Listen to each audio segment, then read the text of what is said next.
తొందరగా అలసిపోయి నీరసం ఎక్కువగా ఉన్న వాళ్ళ కోసము, అలాగే కాళ్ళు నొప్పులు, నడుము నొప్పి ఎక్కువగా ఉన్న వాళ్ళ కోసం ఈ జ్యూస్ని ప్రిపేర్ చేసుకోండి.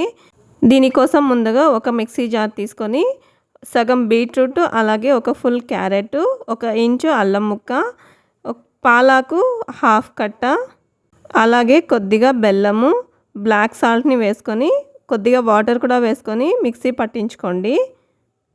మన ఒంట్లో ఐరన్, కాల్షియం, అలాగే విటమిన్ B12 తక్కువగా ఉండడం వల్ల ఈ బాడీ పెయిన్స్, ఎక్కువ నీరసం రావడం జరుగుతుంది.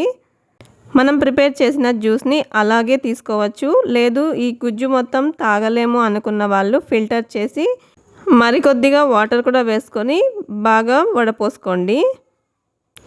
వరుసగా ఒక 3 లేదా 4 రోజులు తాగుతానే వెంటనే మీ బాడీలో డిఫరెన్స్ మీకే కనిపిస్తుంది.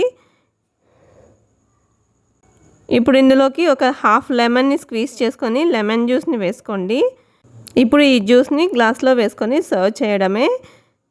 తప్పకుండా మీరు కూడా ట్రై చేయండి, రిజల్ట్ మీకే కనిపిస్తుంది.